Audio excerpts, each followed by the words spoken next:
Alright guys, a quick one. Here, I'll detail how to add contacts on Apple Watch. So if at the end of this you found this often informative, please don't forget to like and then subscribe. Now the first one to do is go ahead and press the digital crown once to exit the watch face.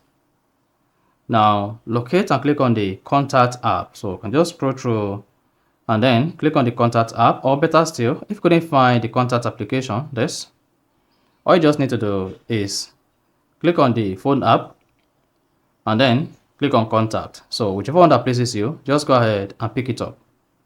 Now to add any contact, click on the plus button at the top left. Then you should see the first name. Type in the first name. Click on done. Type in the last name. Click on done. Then scroll down. Click on phone number. And then select phone. Then type in the phone number. Click on OK.